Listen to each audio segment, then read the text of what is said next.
All right, Rabbi, good morning. Good morning. Let us begin by thanking all of our sponsors for this morning's share. To thank our Talmud Torah sponsor, first of all, our annual Talmud Torah sponsor for Tavshin Pei Hey, the Tilson family, as a schus for Besoros Tovos for all of Am Yisrael.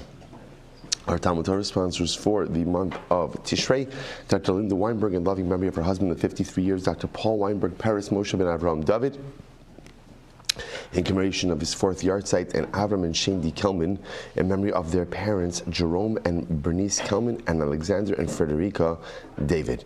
We hope that in the merit of our Talmud Torah, all of the Neshama Slav and Aliyah, the families a Nechama, we hope that in Meretz Hashem this coming year will truly bring Besoros Tovos to Klal Yisrael, the return of our hostages, the success of our soldiers, B'chol Ma'aseh Yedehem, and the Meretz Hashem Shalom for all of Klal Yisrael.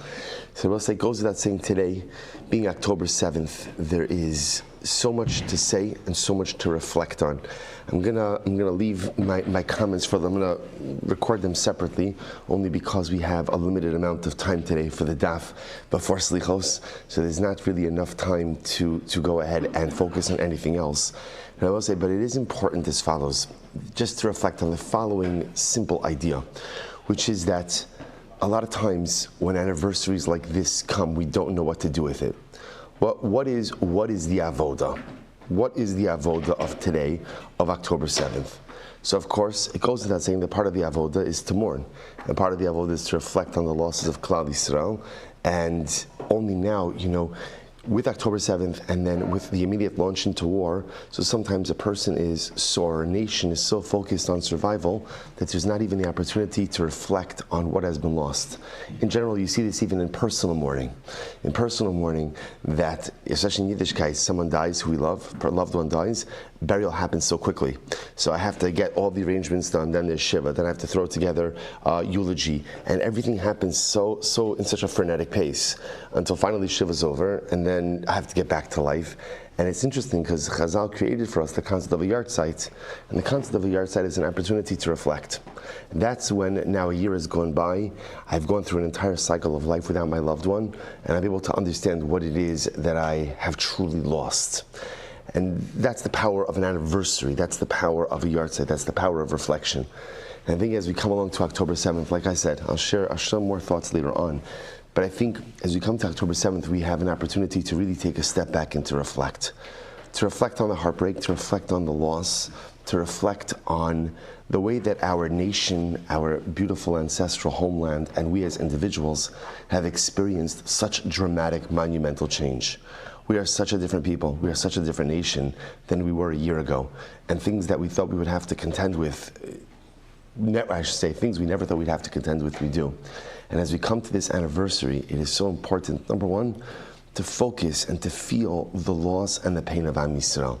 And it's not just those who were killed. There was a moving video that someone sent me, like a chizik video of those who lost limbs in the various texts. Everybody know what it means to lose a limb. To lose a limb, okay, so you're alive. We don't even think about those kind of things, but those are lives that are forever changed, in dramatic, overwhelming ways.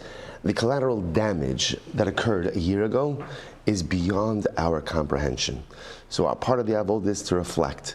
The other part of the avodah is to remain confident, hopeful, and secure. David HaMelech says in Tehillim, "Va'ani b'chastecha batachti yagel libi b'shuasecha." So literally translated, I trust in your chesed. David HaMelech says, I trust that you're going to come through. Yagel libi b'shuasecha. My heart will rejoice in your salvation. And Rabbi Nachman writes so beautifully, David HaMelech was teaching us a profound lesson. It's easy to rejoice in God's salvation when you're currently experiencing it. But that's not the power of the Yid. The power of the Yid is the ability to rejoice in God's salvation in an anticipatory fashion, even before it occurs. David says, I am so confident, HaKadosh Baruch Hu, that you are going to take care of me. I am so confident in your chesed, Yagel libi b'shuasecha, that I rejoice in your salvation when? Now. I rejoice now before the salvation even occurred because I'm so confident that it is going to materialize. And it is so incredibly important on this day, as we mourn and as we reflect and as we take stock and as we feel the collective pain of our beautiful nation, to never lose our hope, to never lose our confidence, to feel a sense of joy. I know it sounds strange, but yes, to feel a sense of joy, that most beautiful and holy joy that only comes from optimism, that only comes from belief in HaKadosh Baruch Hu, that stems from the reality. It's not even a belief, it's reality. I know it to be true. I know that HaKadosh Baruch Hu is going to come true. I know the hostages are going to come home. I know our soldiers are going to be successful. I know Mashiach is going to come. And because I'm so absolutely certain of all of those things, Yagel libi bishuasecha, I can rejoice right now. So on one hand, we mourn and we reflect on all that has been lost, but at the same time, we also go ahead and feel a tremendous sense of impending joy, a tremendous sense of incredible confidence, because we know that the Ribono Shel Olam will not only deliver us, will not only save us, but Emirat Hashem will allow us to be successful beyond our wildest imagination. We should be Zoche Emirat Hashem to be able to see the actualization of that aspiration. Meher Rabbi Yameinu. Amen. So we'll see with that, let us begin. So we're picking up on the bottom of Kuf Gimel Amud Beis 103b at the Gemara. By the who base kor stama mai. So let's remember again, going back to the Mishnah for just a moment. So the Mishnah said, the Mishnah spoke about the idea that there are two different ways in which you could sell land. You could sell base car afar nimocha lecha mida b'chavel. I'm selling you a base car of land. I'm selling you a base car. It's me. It's loud enough. I'm sorry. I'm selling you a base car of land, and I'm going ahead and measuring it with a rope. So the halacha is, once you go ahead and you highlight that you're measuring it with a rope, obviously the intention is both parties are in this for exactly a base car. That is the idea. Conversely, if I go ahead and I sell Ruvain, a base car, I'm selling you a base car, hein chaser, hein yaser. I'm selling you a base car, a little more, a little less. So in that case, then halacha l'maisa, even if there is a little more or a little less, then halacha l'maisa, the transaction still stands. Now, even there, of course, there's a cap to how much more and how much less you could have without it invalidating the transaction. So specifically, the Mishnah pointed out over here that it's 1/4 of a kav per sa'ah. So now the Gemara asks a simple question. So those are our two cases. So base car, I'm selling you as measured by rope, or base car, hein chaser, hein yes, a little more, a little less. What about ibaylahu, base car stama mai? What happens if Reuven says, I say to Reuven, I'm selling you a base car, and I don't modify the statement, right? There's no modification. So I don't say as measured by a rope, or a little more, a little less, right? I don't say either of those things. I just say I'm selling you a base car.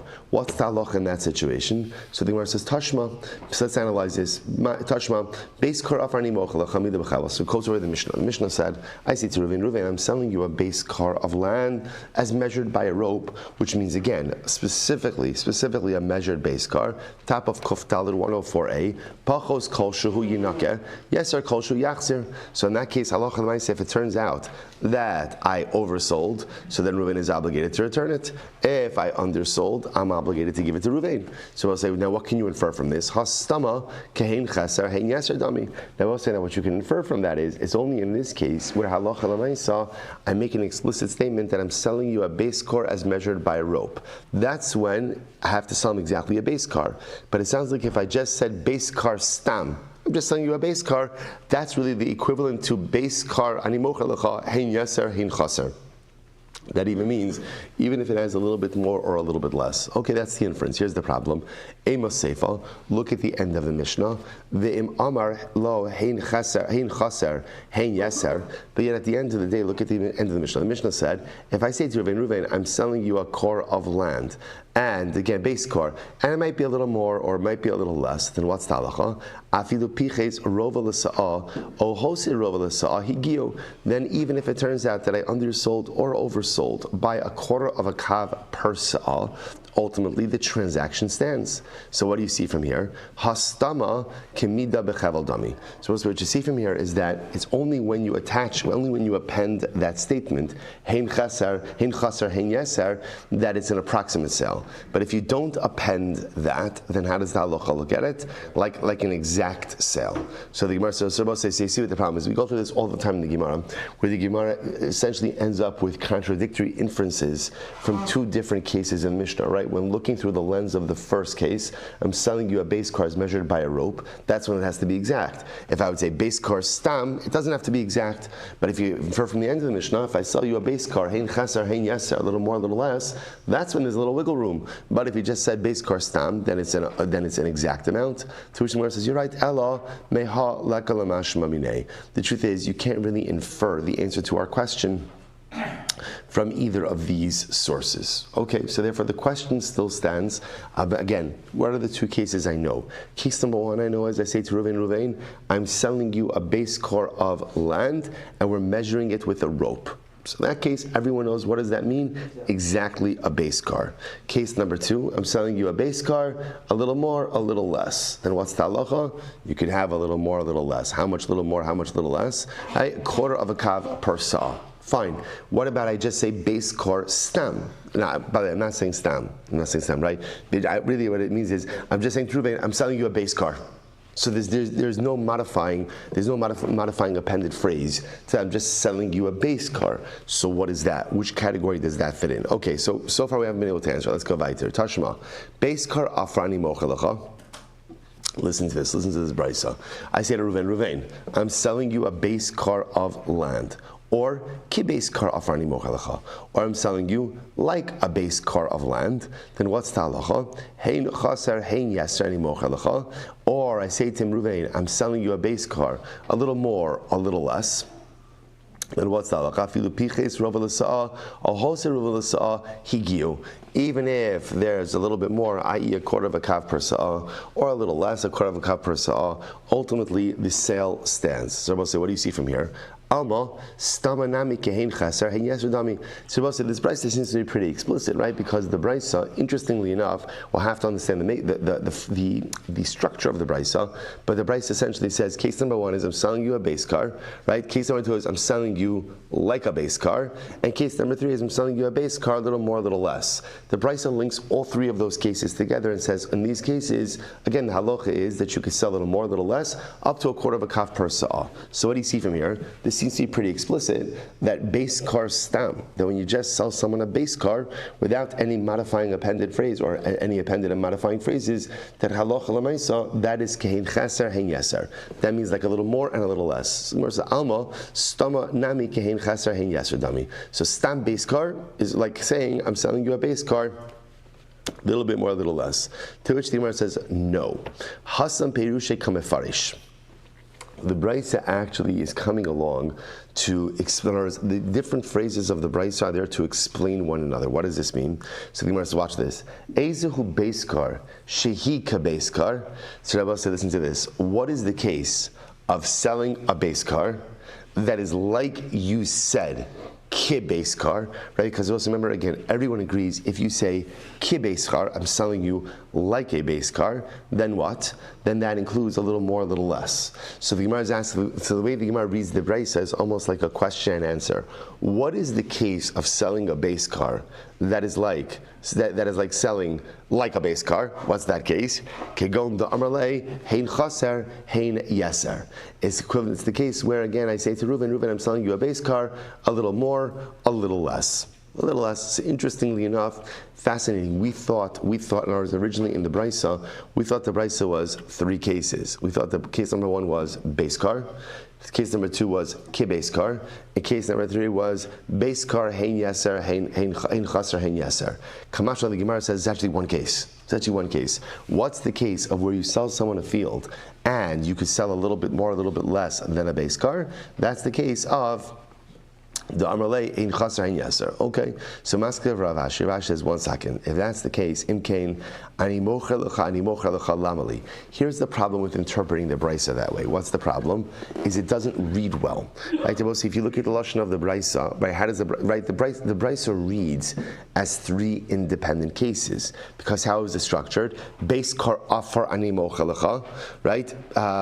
Base kar afar ani mocher lecha. Ki base kar afar ani mocher lecha. Hein chaser hein yeser ani mocher lecha. The phrase ani mocher lecha, I'm selling to you, is included by each case. What would that indicate? That would indicate that there are three distinct cases and not one modifying case. To which the Gemara says, Maskar Rashi Imkain ani mocher lecha lamali. Elalav shmamina stoma nami kehin cheser hein yeser dami shmamina. Therefore, both say, interestingly enough, the Gemara reverts back to its original reading of the Brisa. And actually, the way to read the Brisa is actually as three distinct cases. So really, halacha, the Gemara is saying is like this. The case of base car stam, where I say to Ruvain, I'm selling you a base car. No appended modifying phrase. Or I say to Ruvain, I'm selling you like a base car. Or case number 3, I'm selling you a base car. Hein chaser, hein yeser, a little more, a little less. In all of those cases, what is the halacha? The halacha is it's not an exact sale, and up to a quarter of a kav per saw is an acceptable margin of error. So you see from here that base car stam is like chaser and yeser. That when you just sell someone selling you a base car, it's understood that there's an acceptable margin of error within the measurement of that field. So therefore, it turns out, just if we pause here for just a second, so we have halacha lamaisa, 3 cases, right? Case 1 is I say to Reuven, I'm selling you a field, mida b'chava, and we're measuring it exactly. In that case, no margin of error. If it turns out that I sold more than a base car, less than a base car, then that has to be settled up. Case number 2, I'm selling you a base car, hein chaser, hein yeser, and I see that, a little more, a little less, then ultimately I get a margin of error. What is that margin of error? A quarter of a kav per saw. Third case, I'm selling you a base car. And that's it, just the statement, I'm selling you a base car. What's the halacha in that scenario? The halacha in that scenario ultimately is that is treated like hein chaser, hein yeser. That is treated ultimately again as if there's an acceptable margin of error. Okay, incredible. So we'll say, so that is our first nugget of halacha l'maisa today. 3 cases. Next. Mal machzir lamo. So within the Mishnah, if you remember again, explained that in these cases where there is let's say again, the seller oversold, and therefore the buyer owes him some land in return. So the Mishnah espoused the very interesting idea that the seller has the right to either ask for land or for money. He could choose whatever he wants, right? Because remember again, what's going on over here? If I'm the seller, let's say it turns out that I sold Ruvain a base car, and let's say it turns out that I sold him too much land, so now he owes me back land. So here's the problem. If I sold him, if the amount of land that he has to give back to me is a relatively minuscule piece, it's worthless to me. What am I going to do with it? So I don't want a small piece of land. Instead, what I want is cash. So the Mishnah highlights that the halacha sides with the seller and gives the advantage to the seller. Gives the advantage to the seller. So the Gemara says, let's analyze this. So the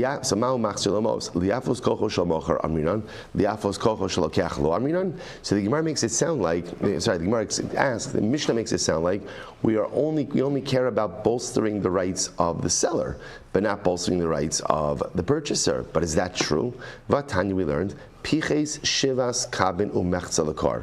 So let's say again, I sold to Ruvain and land-based car, and it turns out that I undersold it literally again 7.5 kabin per car. Now the Rashbam points out over here, almost right across. If you move your finger to the right and about 6 lines down, it says Shivas kabin umechza lakar hainu nami roba l'sa'akidi tanim masnisa. This is actually the same shear of a quarter kav per sa'ah. Okay, so it turns out that I went ahead and I undersold, right? I told Reuben I was giving him a core of land, and it turns out that I gave him too little, so I owe him. Oh, hosir shivas kabinu mechza lekar. Or for that matter again, I sold him too much land. So what's talacha? Hikiu. So remember again, this is within the acceptable margin of error. This obviously is presupposing that we're talking about a case of either base core stam or base car chaser v'yaser. So the Gemara says, fine. Oh, what happens if I oversold it, right, or undersold it by higher than the acceptable margin of error? So that's halacha. Kofen es hamocher limkar ve'es halokeach likach. We force the seller to sell it, right, or the purchaser to purchase it. Now, what does this mean? Take a look at the Rashbam for just a moment. So the Rashbam, again, almost right across. If you just move your finger to the right and about 5 lines down. Kofen es hamocher limkar as hamoser lelokeach. We force the seller to sell the additional amount of land to the purchaser. In other words, so now In this case over here, it turns out that halacha l'maisa, right? We force the purchaser to sell the land to the seller. No, we force the seller to sell the land to the purchaser. So if the seller wants the land, in other words, if the seller says, "I don't want the money, I want the land," the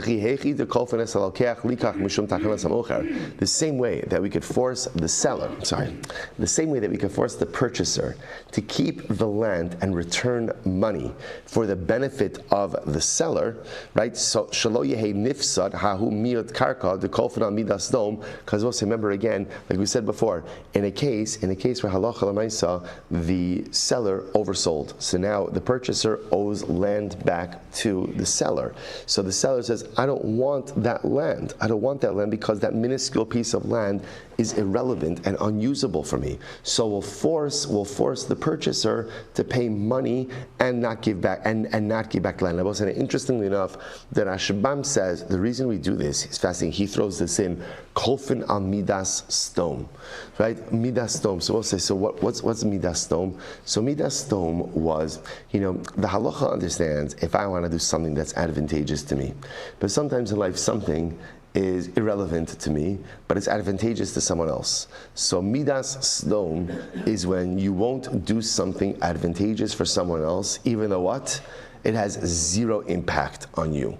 So the Gemara understands over here. So for example, in this case where I sold Reuven a base car, and let's say I sold him too much land, more than the acceptable margin of error. So now the halacha says, so I say, I don't want land back, I want money. Now for Reuven, what does it matter if he gives back money? He gives back land, right? It's the same thing. So the halacha is we force Reuven to give back money and not land. So look at the Rashbam. He goes on. He says, "Hachanami avud rabbanan takanta lelokeach shukofnes hamocher limkarlo hahu miut karka kadesh lo yidros eitzel sadeu." So we'll say, so the reverse case is as well. That let's say halacha l'maisa, we would force the seller to give land to the purchaser, right? In a situation where let's say again, it was undersold, right? He didn't deliver enough. So let's say the seller says, "I'll give you money. I'll give you back some money," and the purchaser says, "No, I want the land." Why? Because the purchaser doesn't want the seller having a strip of land right by his land. So we'll force the seller to give the purchaser the land. What's the point? From the Mishnah, it sounds like that the halacha is only concerned with the rights of the seller, not the rights of the buyer. Kamash on the Brisa says that we are concerned with both of their rights. Finish up that Rashbam. That Rashbam says over here, Hachanami avad rabbanan takanta lelokeach. Last of the short lines. Therefore, the Rabbanan also made a takana by the purchaser. Shiu kolfin as hamocher limkar lo ahu miyot karka. That again, in a situation where let's say now the seller owes something to the buyer. So the seller might say, "I want to give you cash," but halacha l'maisa, the buyer could say, "No, I don't want the cash. I bought a base car of land. I want the rest of the land. Why? I don't want you, seller. I don't want you anywhere near my land." Kadesh lo yidros eitzel sadeu veitzarach lihishamer mimenu va'mocher eno nizak bekach dahalo chazi lemid yahu parta favile zenena v'zeino chaser. So I will say, so in this case over here, where essentially I sold Reuven the land, I told him I was selling him a base car, but I delivered less than a base car. So now I say, "Okay, I'll give you money. I'll refund some of your purchase price." So Reuven has the right to say, "No, give me the rest of the land, because if you don't give me the land, that means you're going to retain ownership over that strip of land. I don't want you on that strip of land right next to my land." Now, for the sellers, from my perspective, it doesn't really make a difference, because that strip of land, I can't do anything with it anyway. So from my perspective, whether I give him money, whether I give him land, it doesn't matter. So it's called zenene v'zeino chaser. Reuven benefits. It's not a detriment to me, and therefore we force it. What's the point? The point is, you see, the halacha looks out not only for the rights of the seller, but the rights of the purchaser as well. Back to the Gemara.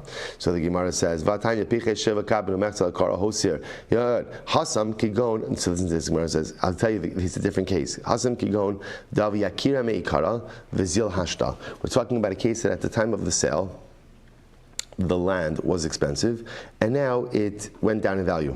The Amrina lay that we say ultimately to him, if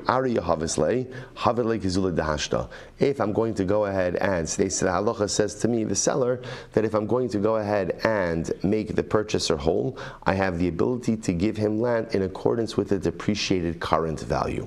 Wow. So in other words, halacha l'maisa again, yes, I have the ability, in other words, the purchaser has the right to go ahead and demand land over money. But the halacha still looks out for the rights of the seller more, because in event of a change in value, halacha l'maisa, I, the seller, can make the buyer whole at the depreciated value of real estate. But we learned, kishu no sin lo kishash lo kach mimenu. But we learned that halacha l'maisa, if I'm giving extra land, in order to, not extra, right? I'm giving the additional land in order to make the purchaser whole, that I give him in accordance with the value of the land as at kishash lo kach mimenu, at the time that I bought it, at the time of the transaction.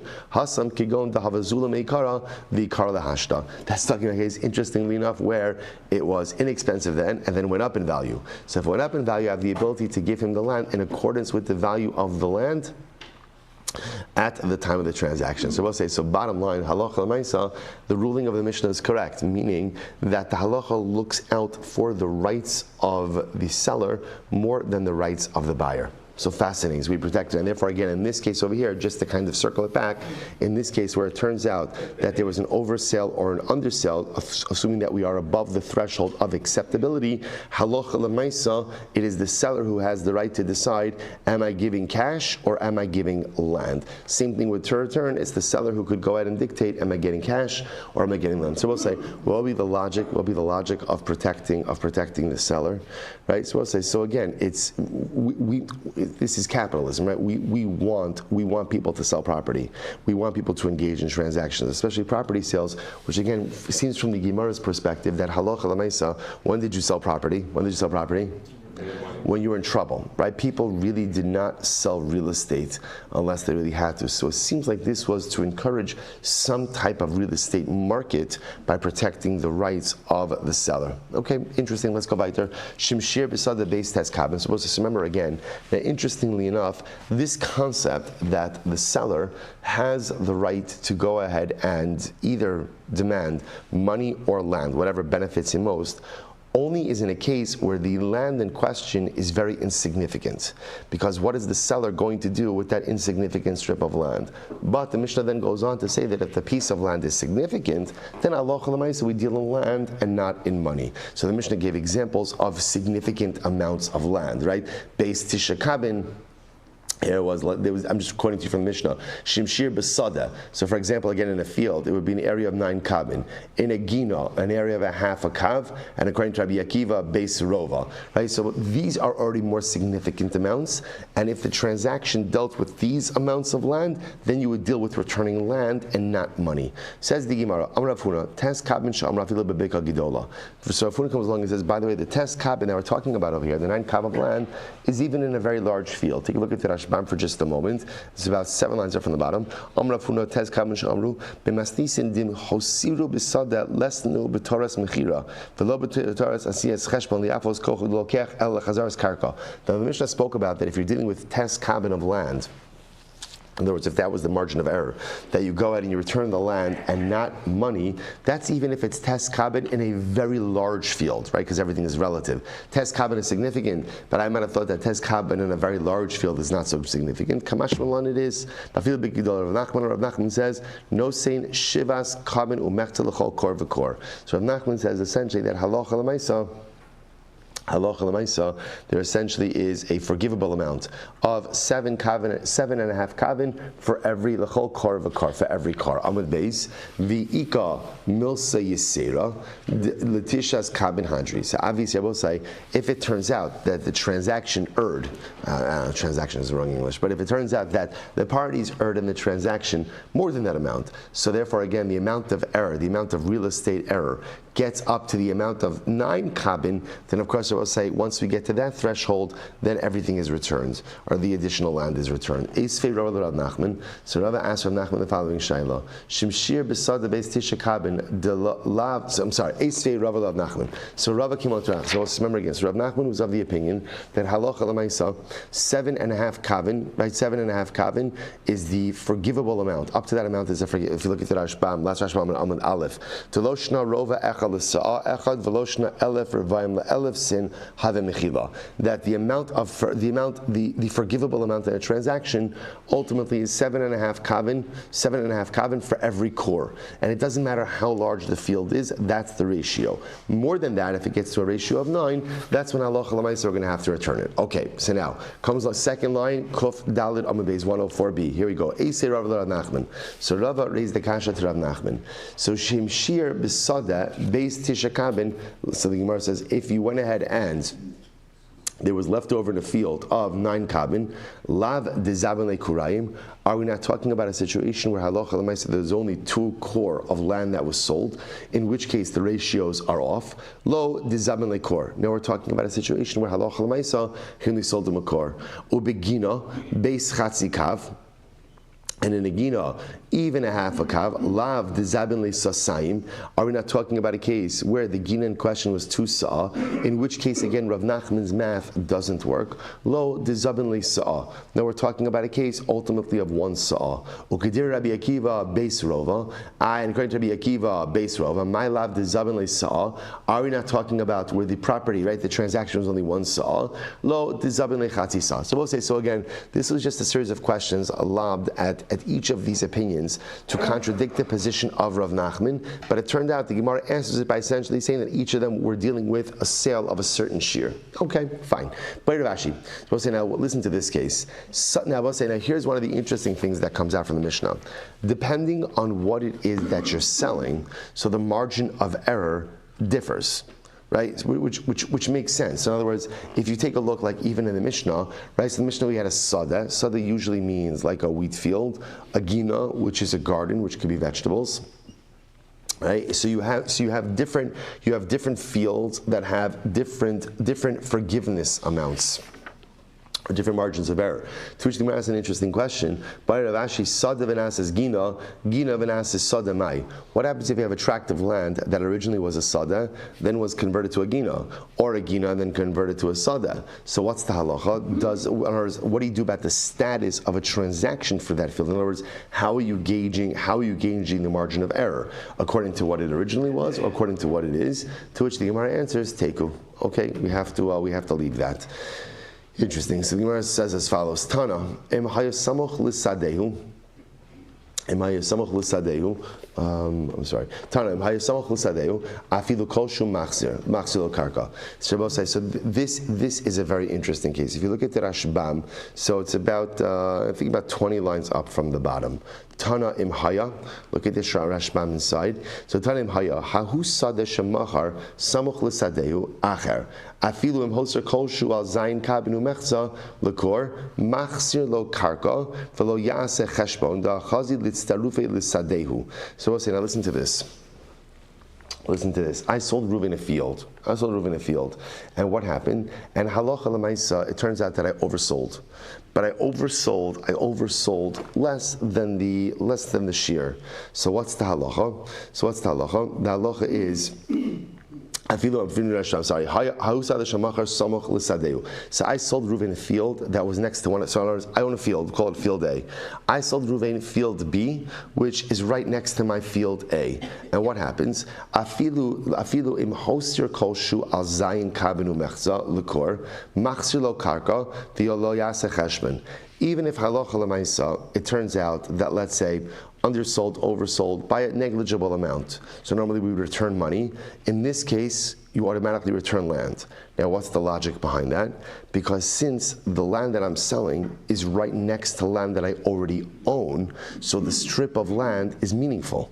Right? It expands the borders of my current field. So interesting, what the Gemara is saying is like this, whereas normally the seller has the right, in a case, let's say, where he oversold, to say either give me back money or give me back land, if the field that I sold is right next to a field that I currently own, the halacha says, purchaser, give back land. Give back land, finish up the Rashba. Because that extra strip of land is meaningful because it could be combined with the field that I already own.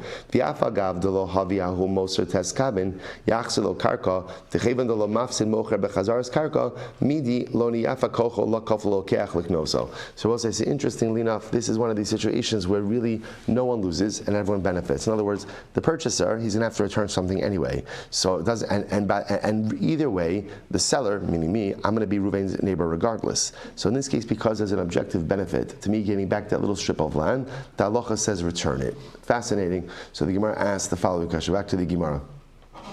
Boy Ravashi, bar mausha tafsik, amas hamay mausha tafsik. So let's say, now what happens about the following? Let's say there is that strip of land, but let's say again, look at the Rashbam, bar mausha tafsik, beinahu mosher l'sada. So let's say again, I own field A, and now I sold Ruvain field B. It turns out that I oversold, and therefore he owes me land back. So again, the halacha is he has to give me back a strip of land because that little strip of land, which would normally be insignificant, is significant now. Why? Because it abuts a field that I already own. What happens if there's a bar between the extra strip and my field? So there's my field A, my bar, a bar, right, and then that other strip. Do we still say that Reuven has to give me back that strip or not? Or for that matter again, there's a stream between the extra strip and my field. Or the Gemara says, Derech Harabin, there's a public pathway between that strip and my field. Or Richba de Dikla, Ma'usha Tafsik, or there's a row of palm trees. Does that interrupt? So both say, the idea that when the Gemara says that when I oversold and Reuven has to give me back the strip of land, that presupposes, what are we talking about? That there's a contiguity that exists. Now the shaila is, if the contiguity is disrupted by a row of palm trees, a stream, do we still say that Reuven gives me back the land automatically, or maybe he gives me money? Okay, so that's a teiku. Last part of the Gemara. So ultimately, again, he doesn't. So remember, the Mishnah said once the transaction goes above the acceptable additional threshold, then ultimately, again, not only do you return the quarter kavs, right? Because remember, again, an acceptable amount is a quarter kav per sa'ah. So once it goes over the acceptable threshold, not only do you return the quarter kav, ela kol so you give back all the extra. To which the Gemara says, I don't say that doesn't make any sense. It should be just the opposite. Klape laya. So it should be phrased the opposite way. You give back the extra, and once you're giving back the extra, you have to give back all the forgiven amounts. Now, what does this mean? It's actually quite interesting. The Mishnah said that if I sell Reuven a base car, hein chaser, hein yeser, a little more, a little less, then what's the halacha? Even if I sell him up to a quarter kav per sa'ah, more or less, the transaction stands.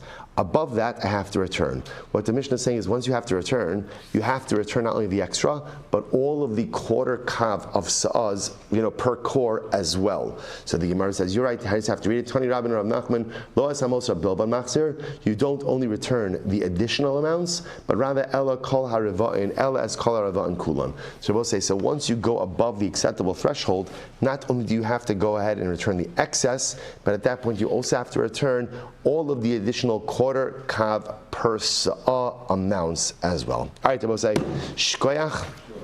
I'll tell you one thing, the Ribbon Shalom has really given us a tremendous kiss, that during these days of slichos, they are short, long rashbams, but shorter dapim, Baruch Hashem. It was a shkoyach.